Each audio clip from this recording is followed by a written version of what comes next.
there's a special type of hell created for those who take their own lives. Didn't you know? The bird-like creature was odd and especially awkward as it turned its beaked face this way and that to stare at the young human which stood before it. The creature sat at an imposing black-wrought podium which seemed to grow ethereally from the ground itself. The entire place in which they stood was trapped as though in shadows, a tiled room detached and floating through a world of miasma and uncertainty. Even the distant blackness seemed to pulse with life, screams and muffled cries ringing out as though miles away through the black fog, echoing with agony and sorrow and dread. But the bird-like being's empty sockets remained upon the young male, the creature much smaller than the human was tall, beak clacking, open and closed as though some form of metronomic ticking. The young human, however, looking as though he weren't a day over 17, seemed highly unimpressed. He breathed a rather typical sigh of a scoff as he stuffed his hands into the pockets of his black jeans and replied with an air of boredom. Of course there is. Makes sense, right? Punish the suffering for suffering. Nice to know the sense of justice is just about the same here as it was where I'm from. You misunderstand, the skeletal, raven-like creature responded as it continued clacking its bone-white beak every now and again. A reedy chuckling accompanied its amusement as it shifted upon its podium to peer down at the processed mortal. Its face almost seemed to brighten, a smile in its empty eyes as it explained, "This type of hell, this place I speak of, is not for you to experience. It's for you to maintain, to administer." The mortal's eyes quickly snapped their charcoal color back to the skeletal raven being as it shifted its bony wings behind itself. The teenager peered from behind dark brown locks, straight as a die, his expression quickly melting to a state of curious uncertainty. Administer. The being chuckled again, its par-rotted wings half covered in feathers, suffering from years of age and decay, but oddly enough, no smell emanated from the creature. Indeed! In whatever form you deem necessary. The young man looked confused before he began shaking his head with brows firmly knitted forward. You can't be serious. I am quite serious. Your death was one that arguably was, well, worse than death. The creature smiled within its empty sockets once more and offered a thready laugh as it spread its skeletal, talon-tipped hands wide. Given what you were driven to, this plane exists solely for those like yourself to find ways to make peace with what occurred. Self-inflicted death wounds never truly heal, as you may have already realized. The teenager instinctively felt for the hole he knew existed just under his jaw. He was able to poke his finger through to his tongue, which caused him to grimace, withdraw the finger, then wipe the accumulated saliva away on his jeans. Great. I'm sure I'm a real looker now. The mortal continued fumbling, feeling for the exit wound atop his head, as the raven-like creature chuckled and continued. Your features are otherwise unaltered. You're still quite handsome. There's no reason to worry. Oh, sure. Let me just stop now, since this all makes total sense. The entity chuckled again, beaming a grin out the subtle, black-like glow within its empty sockets. It does not, and I apologize, but there is little else I can explain for now. Another soul approaches. What? More people offing themselves already? The teenager asked, seeming bored yet again as he once more slipped his hands into his pockets. In a way, the being chuckled before gesturing suddenly with both a wing and taloned hand towards an archway which seemed to materialize from the dark miasma. The teen turned to look and gazed at the mirror-like surface as it took shape between a series of trees and shrubs that grew together in woven patterns. Hickory, oak, and maple, familiar shapes, scents, and colors the boy ignored, joined by what appeared to be perfectly mirrored glass at its portrait center. This will take you to Paradise. It is a sort of safe zone for you and the other Wardens, a place that, if you so choose, you can remain for all eternity, if the hellscape doesn't suit you. The teen approached the portal but stopped short just 2 paces away. He gazed into the sunlit meadow as he remained stoically expressionless. A subtle breeze from the portal's other side managed to ruffle his dirty, grease-smeared t-shirt, and on that breeze he could smell many things. Spring, flowers, moist earth like one would find on a creek bank.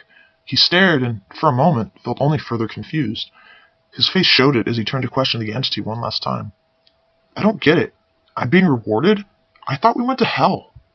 Well, you do. The raven-like creature chuckled nervously.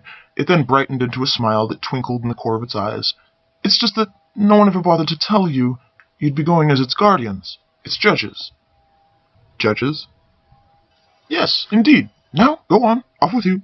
The being gestured with the skeletal hand, and the young man found himself pushed as though by a gust of wind, through the portal and into the warm sunshine of a spacious meadow.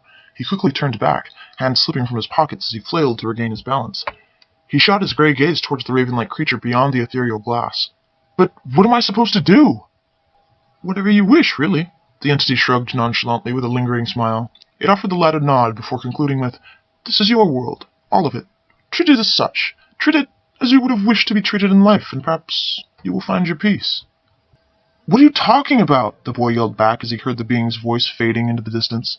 Find your peace, he heard but once more before the portal itself dispersed, the trees and shrubs which made its frame receding into the grass and loam-covered earth as though they'd never been there at all.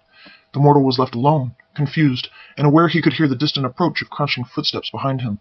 He turned quickly and just in time to see the shadow of a figure crest a nearby hill some 20 feet away. He squinted and raised a hand to shield his eyes from the rising sun behind the approaching figure as he stepped down the low hill, in his direction. For some reason, the teenager didn't feel afraid, and so he didn't move as the stranger slowly came into sight. Eyes the softest shade of honeyed maple were framed by a mop of dirty blonde hair which hung in bouncy curls about the youth's face. He was perhaps 15 and clutched a shaking 8-year-old girl of similar features that sat upon a log near a small cooking fire. The children's parents had been conversing in hushed tones for the better part of an hour ever since the guards made their announcement. The trucks would all be changing course back to Poland in the morning. The road was snowed in. They needed to change course. The Jewish driver had disappeared shortly after making this announcement. Everyone had already known once the nervous words crossed his frightened lips, there would be no escape, no chance to cross the border. They'd been intercepted, and the driver's coerced message was a means of keeping everyone compliant for the time being. But everyone knew. Everyone knew what awaited them back in Poland. Even the children. The teenaged boy and his sister weren't the only ones who spied the weapons hiding beneath cloaks and coats of the newly arrived refugees. MP40s, Mausers, Lugers, those weren't the types of things fleeing Jews carried, least of all those trying desperately to outrun the dead of winter. Many families sat in hushed conference, each faced with the facts of their grim situation. To run, to risk being shot or being frozen to death in the wooded hills, or were there other options? Asher and his sister had never worked very hard at learning their mother tongue, but Asher was far more keener perhaps than he often let on, and now, more than ever, did he wish that wasn't the case as he listened with terrified realization to his parents' hushed voices. So it's agreed, his bearded father asked quietly, eyes heavy, somber, and carrying with them a weight which far surpassed any other. We won't tell them, but we'll all drink it. The shawl-wearing mother covered her face with a scarf as though to ward off the cold, but it was a sob she hid, not a shiver. One Asher trembled to hear as she responded as quietly as she could. Yes. Oh, forgive us. It is not us that needs to be forgiven. This is their sin. I will not allow my children to suffer their tortures. The woman reached for her husband, and he clutched her hand desperately, but his hand shook just as violently. They won't know. They'll be fine. But the boy's eyes shot wide, and he inadvertently tightened his grip upon his sister, which caused the girl to look up at him with a frightened expression. What's wrong, Ash? She asked tentatively. But as the two adults turned their gaze their way, Asher quickly blinked his growing tears away and forced a smile down towards his sister. Nothing, Runt. Just cold, I guess. Me too, she echoed with a shiver. The two parents exchanged a glance, and immediately the mother went about fixing some tea. The father offered the two children a smile and clapped his hands to be rubbed together over the meager flame. We'll make some nice spiced tea. That'll warm us all up. We'll even sweeten it with the last of the maple sugar. Yay! The little girl exclaimed as she jumped up and down excitedly. But her brother swallowed hard and stared vacantly into the fire, the minutes melting away like a wax candle before he felt the warmth of a tin cup being gently pressed into his freezing hands. He winced at the realization and found himself looking up into the heavy, stone-solid eyes of his bearded father. The man's strong hand shook slightly, but he stilled it as he offered the lad a broken smile. Here you go. Drink up and get warm, and then we can get some sleep and pretend this is all just a bad dream. He held his gaze for a long time, books worth of words lost in the stone-like weight there, trembling terror the teenager felt welling up within himself as he accepted the cup into shaking hands. Thank you, he mumbled as he turned to see his sister and mother drinking their tea. He found his hands stilled suddenly by the blanket of his father's coarse own. The man stared down at the boy's tea and hands before lifting his dark gaze to speak to Asher gently. Sometimes we have to do terrible things to avoid even worse things. It's hard to explain. He then stood and placed the softest of kisses against the teenager's brow before leaning his own against the boy's to offer him a whisper filled with remorse. I'm sorry you overheard. I'm sorry this is how it has to be. But Asher had already found his peace as he watched his mother play with his sister, singing a song together as they made shadow puppets about the fire. His father was only half right. It might have been hard to explain, but it wasn't hard for Asher to understand that his parents had made the most difficult decision they'd ever had to make, to spare their children further pain, even at the risk of sinning themselves. And knowing made Asher just as guilty. But he couldn't be sad, despite it all, as he watched his sister sing and laugh, because in that moment they were family again, happy, warm, together, forever. And so, He lifted his cup to his lips and allowed the taste of something sickly sweet to slip down his throat, knowing full well it would be the last thing he ever tasted. Asher hadn't aged a day as he stood upon the open meadow, a gentle smile upon his lips as he hooked his thumbs through brown trouser pockets and descended the low hill. "Hello there, I'm Asher. Confused?" The 17-year-old slouched as he breathed a sigh of what was almost contempt, strands of neck-length hair straying into his gaze as he replied, "That's sort of an understatement. What the hell is going on?" "Well, you've moved on, so to speak. Asher paused as though struggling for words, his smile fading in and out as he debated how best to proceed. "This is my first time welcoming someone. I'm supposed to answer your first few questions, but truth be told, I only know so much. Most of us do." He chuckled nervously. The older boy didn't seem amused. "Great," he half-sang with sarcasm. The pale-eyed Asher faltered as he waited for more words to come, but when none came, he realized he needed to speak again. The curly-headed boy quickly steadied himself and adopted a slow but somber smile. "We're dead, you know, and this place was made for us. He calls it paradise, and I guess it's because it's whatever we want it to be." "He?" the older boy parroted back. Asher paused as his smile slowly faded, but then he chuckled and slipped his hands into his trouser pockets as he shrugged. "We don't know who or what he is, really. He comes and goes every now and again, and he'll pay a visit if you really need to ask him a question." "You're still not making a whole lot of sense, kid." Asher immediately blushed and reached a hand to scratch the back of his neck in a sheepish fashion as he smiled inadvertently. "Maybe I should just bring you to the welcoming. I can introduce you to everyone."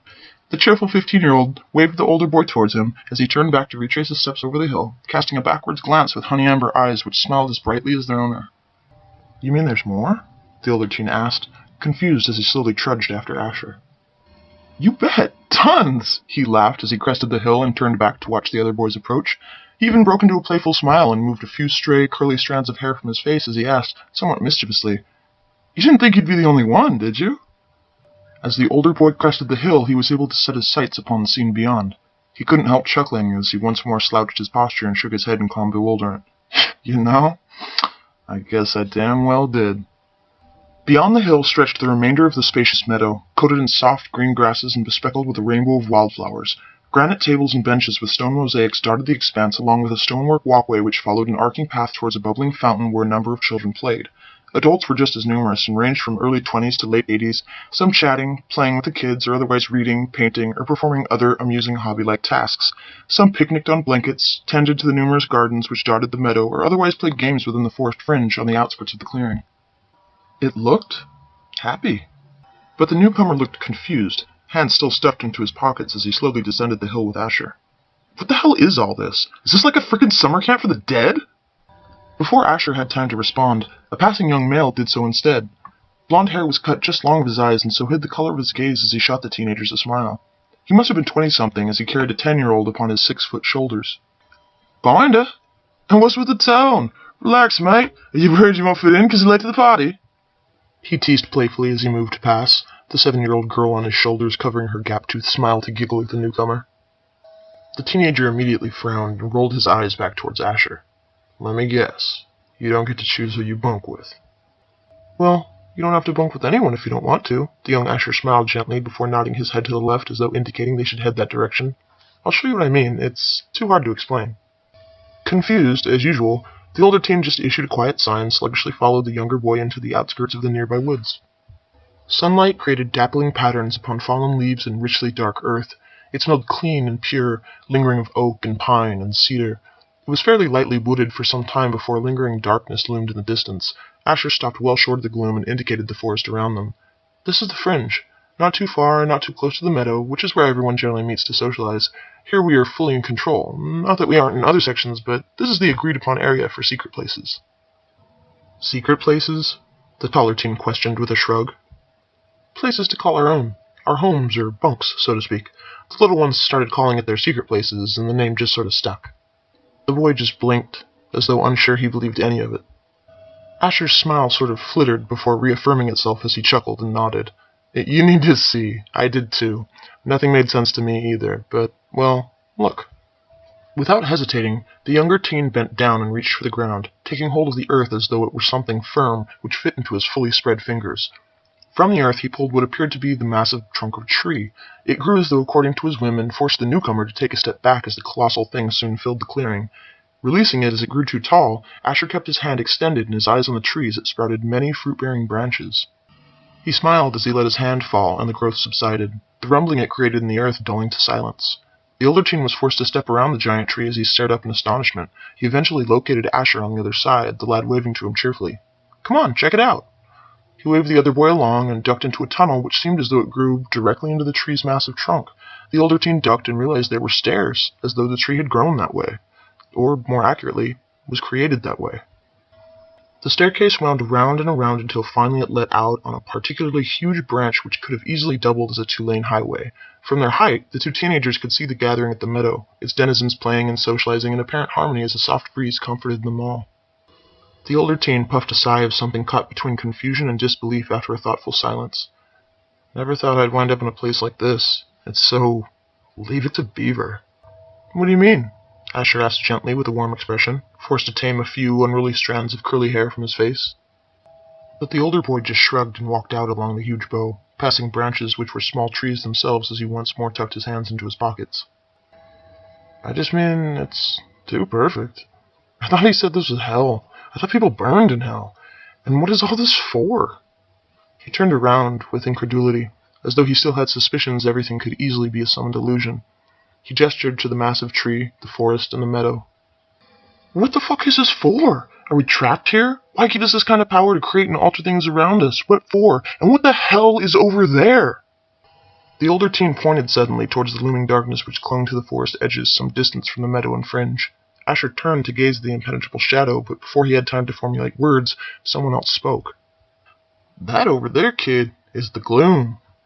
The voice was deep but friendly, lingering tones of a southern accent detectable as the man rounded a tree-like branch where he'd been eavesdropping. He was actively slicing at a bright red apple with a keen hunting knife, popping the cut piece into his mouth as he stepped out onto the bow with a smile. "That's what the locals call it, anyway." He tipped up his western-style hat to reveal his pale hair and eyes, his attire very much reminiscent of America's old frontier. He even carried a holster at his side, though it was devoid of a six-gun. He continued smiling at the pair as he chewed reflectively, and added, "That's, the only place you can make the fun stuff. That and beyond, really." "Fun stuff?" the older teen asked, somewhat intrigued. Asher tried to interrupt, but the cowboy-looking fellow was quick to step forward and cut him off. "That's right. You know, the stuff that, actually hurts things." The older teen looked to Asher, who breathed a quiet, somewhat dejected sigh before turning his gaze away to explain. "He's right. That's what we call the gloom. It's where dangerous objects can be made." "But don't worry, pard." The cowboy smiled as he popped another piece of apple into his mouth. He offered the older boy a wink as he continued. "We don't get hurt there. Not a lick. We can blow holes in each other and beat each other's brains out. Won't do a thing to us. It's quite amusing." "What the fuck's the point of that?" the newcomer asked with quirked brows, clearly not amused. But the cowboy just shrugged nonchalantly and continued smiling. "Practice, I guess. For the real deal." "What the fuck?" "We should probably head back to the meadow now," Asher quickly interjected, stepping between the two to divert their attention back towards the gathering. "You have to introduce yourself to everyone." He waved the newcomer to follow him as he shrank the tree back down, allowing them to easily step back from the bow to the earth without trouble. The older teen was forced to gaze, mildly impressed as he watched the ground quickly rise up to meet them. It was all so surreal, and yet, why are these two acting like it's all so goddamn normal? The newcomer thought to himself. Once they broke free of the tree line, Asher smiled as he saw many of the other denizens of paradise gathering together to greet the newcomer. They erected spacious canopies and pavilions from all manner of colored cloth, and upon black, iron-wrought poles hung colored paper lanterns which led them towards the festivities. There were a number of fires and cooking stations, and within moments they could smell roasting meats and baking bread. But what puzzled the older teenager was that moments ago it had been late morning. Now it was early evening, the sun setting on a nearby horizon. Certainly they hadn't been in the fringe that long. Hands still stuffed into his pockets, the newcomer approached the gathered citizens and found himself being stared and smiled at. It made the whole situation quite uncomfortable and forced him to fidget nervously. "Welcome to paradise, young one. What's your name?" an old Asian woman asked as she stepped forward from the throng of greeters. She was near bent double and relied heavily upon a gnarled wood cane as she shuffled slowly. Her eyes were so wrinkled with age that they barely seemed to open, all the teeth in her mouth a far-flung memory, though it didn't seem to hinder her speech at all. Her clothing, like many of the people that seemed to dwell there, was caught in an era far different from the newcomers. The dark-hued kimono was both simple but traditional, her hair neatly combed into a stylish bun. The long-haired teen just sort of switched from one foot to the other and eventually gave up with a sigh and said, "Finn. My name's Finn." As usual, his hands were instantly stuffed into his jean pockets. "It's a pleasure to meet you, Finn. Now, what is it you wish to be called?" The teenager just blinked at the woman a moment, somewhat uncertain of the question. Huh? "Paradise is a place of newness, of rebirth," another woman explained as she stood amongst the other denizens, her features tall and strong and whispering of a warrior's descent with his skin a soft shade of olive. The old Asian woman ceased her approach just a couple paces away from the youth. He was a good head taller than she was, which forced her to crane her neck upwards as she continued the explanation. "In a new place, a soul takes a new name. One reality is merely a stepping stone to the next. In this particular pond, and upon this particular stone, what is it you would like others to call you? Your earthly name means nothing, if it means nothing to you." The hushed chatter from the throng of greeters fell silent as all eyes turned towards Finn. The young man allowed his own charcoal gaze to sweep over the onlookers as he considered the old woman's words. After a prolonged silence, he finally just sort of shrugged and replied with an air of uncertainty. "My friends used to call me Puma, when I, had friends." "Why did they call you this?" she asked without hesitation. It caught Finn somewhat off guard and caused another moment's pause. Because I was so quiet. I could follow with a group of people and eventually they'd forget I was there and get startled when they saw me again. I guess I'm forgettable. Or perhaps they were just too self-absorbed." Finn blinked, eyebrows knitting in confusion as he stared at the woman, but she just continued. "The modern world has become one of detachment, of distraction. It often seems people are simply too busy to stop, think, and even care. The puma, the lion of the mountain, is a solitary predator which relies upon its strengths and its strengths alone to guide it. There is no pack for the puma, no pride, or herd, or flock. There is only the puma, and there is only the puma's wits. That is what leads him." "Is that what leads you? Do you seek the solitude of the world and your wits to sustain your survival? Is there nothing else in this world you require but this?" It was a lot to digest, to acknowledge. The onlookers remained deathly silent, which only added to the tension of the lingering quiet as Finn considered all she had to say. He found himself hunching his shoulders and slouching his posture, almost like an animal recoiling from an expected blow, but there was no physical repercussion. Only Finn, feeling as though he suddenly didn't know the answer to any of the asked questions. I don't know." The woman stepped forward, advancing upon the young man, forcing him to step carefully backwards in response. "You do not know what you want, what you seek, what you feel." On the final word she rapped his chest, quite painfully, with the gnarled knob of her walking stick. Finn was forced to rub at his aching sternum as he jumped back to bark at the strange woman, safely out of range. "I don't want to get hit again! How about that?" The woman stood, stick at the ready, but then slowly lowered it down to lean upon it once more as she mused aloud. Perhaps it is a place to start. I will be keeping my eyes upon you, forgettable Puma. You be sure of that." The woman then just stepped past Finn and disappeared into the fringe. Not another word did she speak. And it wasn't until she was fully gone that someone came forward to clap the teenager on the back rather roughly. It nearly knocked Finn over, which the stranger realized, offering his other calloused hand to the boy's chest so he wouldn't topple over. Finn found himself somewhat dizzy from the ordeal and turned to gaze up at the man who'd clapped his back with such force. He suddenly felt he'd somehow walked onto the set of Vikings. This man was huge. He must have been near 7 foot tall, with a red blonde beard full of braids and plaits. His hair was an equally unruly mane of slightly curly reddish blonde locks, woven, braided, and ornamented with bits of iron, bone, or crystal. He wore some manner of jerkin upon his torso and elkskin on his legs, bits and pieces of fur and trinkets hanging from his belts and empty scabbard at his back. Eyes wreathed in the grayish blue of stormy seas, his smile was broad and hearty as he laughed in a deep, booming voice. "Welcome, little Puma!" He broke into laughter again, leaning forward as though attempting to keep himself upright despite his mirth. "Ha ha ha! Don't want to get hit again. I said something similar, I'm sure. I like your honesty." Still wielding his cheery smile, the white of his file-sharpened teeth made for a startling break in the red-blonde tangle of his hardy braid and mustache. He then removed his heavy, sinew-layered arm from the boy's shoulders and rested his hands upon his broad belt and ample belly.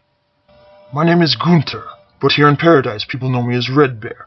I once killed such a beast with nothing but my hands and a crystal knife." He quickly opened his jerkin wide to show Finn the tracing scars along his well-muscled torso. Even his chubby gut held the definition of muscle tone beneath it all. Gunter simply grinned. Finn gazed at the frightening scars, then back up at the man, who was easily a foot taller than he was, before backing away a pace and issuing a nod filled with nervous uncertainty. Uh-huh. Okay. Cool. Have fun with that. But as the teenager tried to turn and depart, the tall, red-haired man was quick to shut his jerkin and follow suit like an eager dog. Where do you go, little Puma? A younger, more modern-dressed man seemed to speak up on Finn's behalf as he sat and sipped tea at a marble table nearby. He doesn't want to see your scars bare, let the lad be.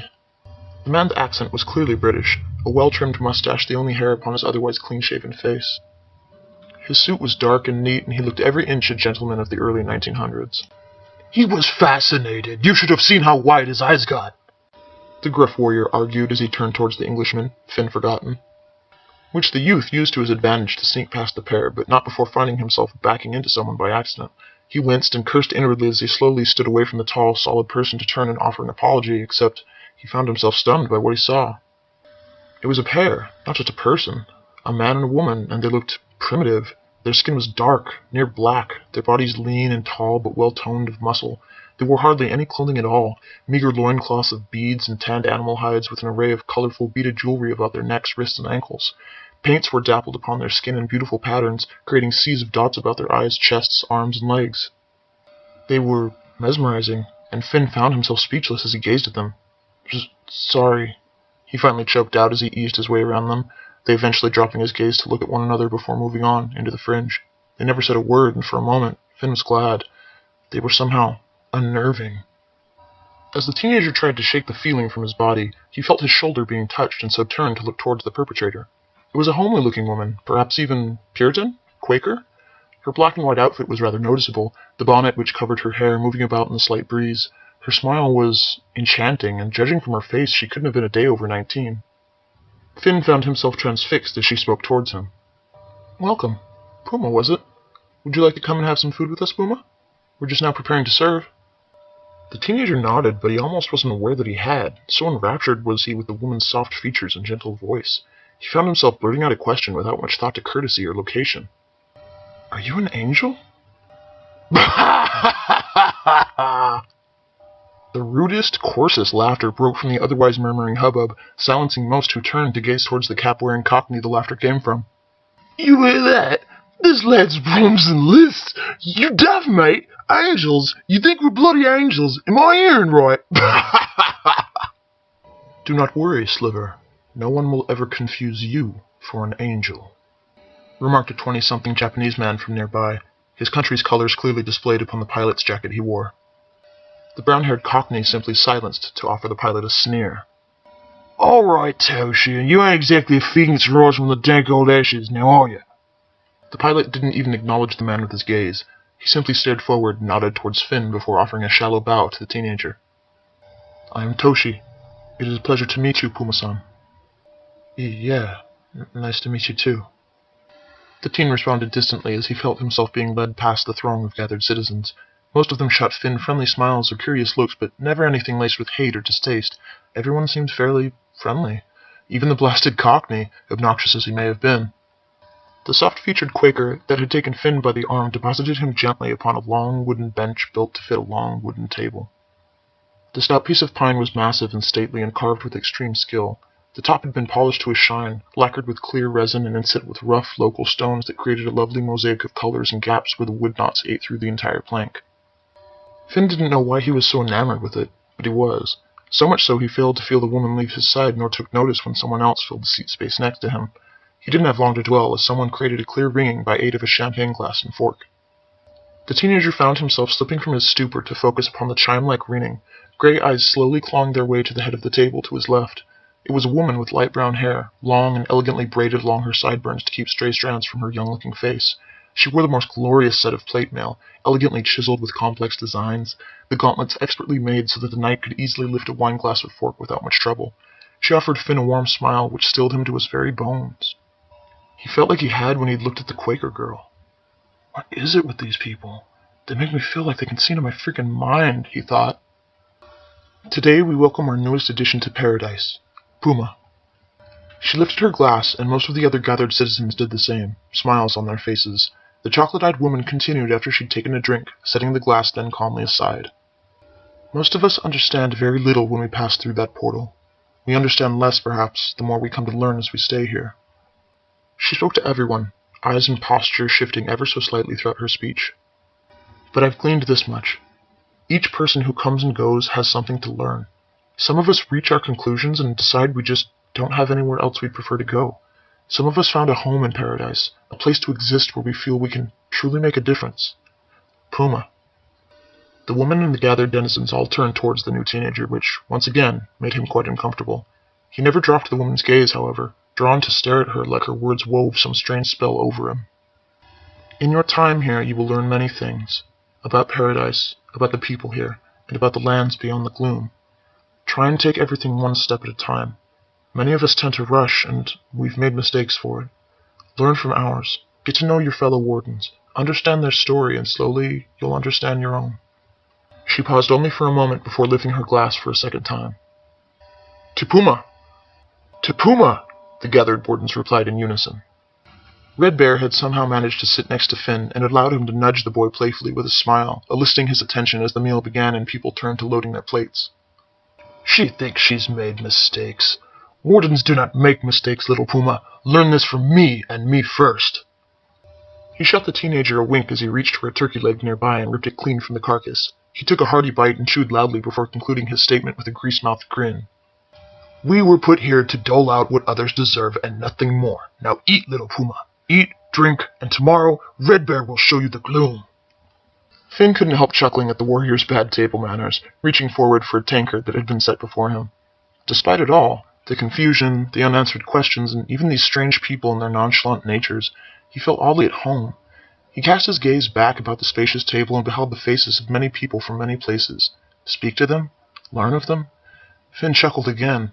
If his job was to hang out, party, and socialize, he could see no reason to complain. What he failed to see were the select few glances of worry and concern sent in his direction, especially after the Viking took a seat next to him, one set of which belonged to Asher. Alright everyone, that's chapter 1 of Wardens. I'm pretty sure this project will have some choices along the way, we just haven't yet encountered any. Tune in for updates and possible path selections. As always, thanks for listening, thanks for taking part, and remember, every story is worth telling, so tell it like the whole world is listening.